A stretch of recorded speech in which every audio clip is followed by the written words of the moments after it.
Japan is bringing in a record number of foreign workers to deal with a massive labor shortage. But at the same time, the government is making one thing crystal clear. This is not immigration. So what's really going on here?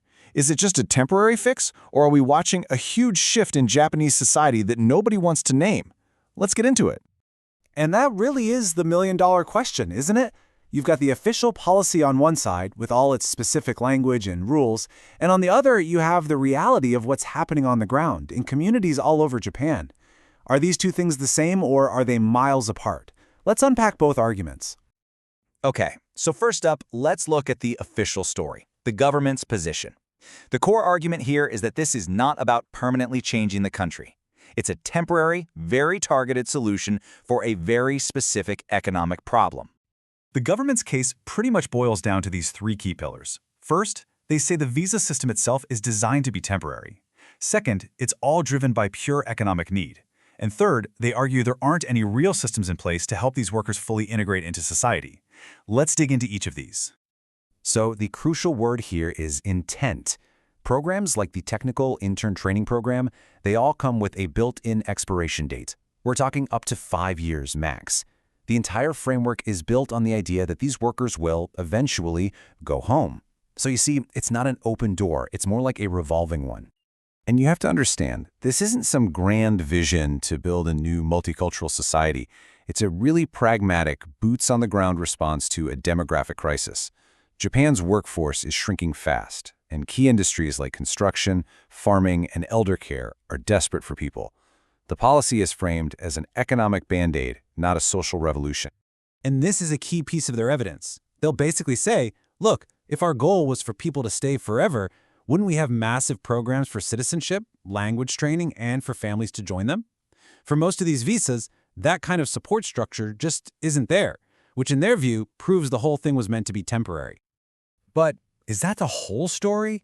Let's flip the coin and look at the other side of this debate.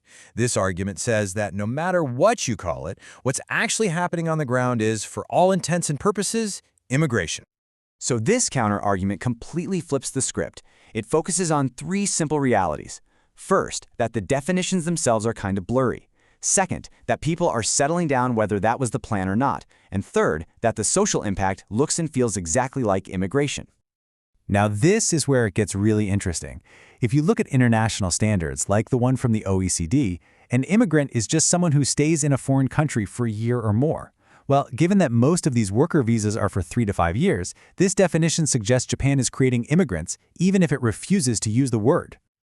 You know, that temporary label starts to feel a little flimsy when you dig into the visa system. A person might come over as a technical intern, but then they can switch to a specified skilled worker visa. And from there, some can even move to a category that lets them renew indefinitely and bring their families. So that temporary path can absolutely become a permanent one. And that's the thing. Policy intent is one thing, but human reality is something else entirely. People aren't just cogs in an economic machine. They build lives, they form communities, they fall in love, they put down roots, and more foreign workers are choosing to stay, applying for permanent residency, and making Japan their home. The outcome is settlement, no matter what the initial plan was.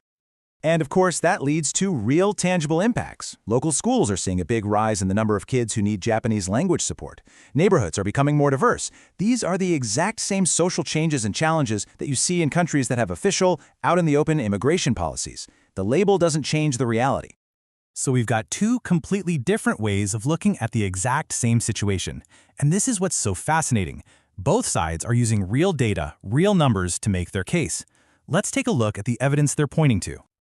This slide really just captures the fundamental conflict. Is the story here one of a temporary labor force, with people coming and going? Or is it a story of permanent settlement, with people building new lives? The data, as you're about to see, can be used to argue both points.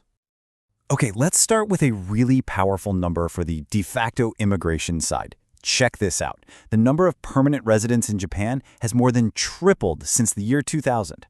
I mean, that shows a clear, undeniable trend of people staying for the long haul. But hold on, The temporary solution side can immediately come back and point to this. For the massive technical intern program, official data shows that the vast majority, about 70%, actually do go back home when their term is up. This totally supports their argument that the system is working exactly as it was designed, a temporary rotation of labor. But then you go back to the social impact. The number of students in public schools who need special Japanese language instruction has more than doubled, jumping from around 20,000 in 2000 to over 50,000 by 2022. This strongly suggests that more families are settling down for good, creating needs that look just like those in an immigrant society. And yet, for some really crucial context, the official side brings up this point. Whatever is happening, Japan's foreign population is still just a fraction of what you see in other major developed countries. At only 2.5%, can you really call it an immigrant nation in the same league as Germany or the United States?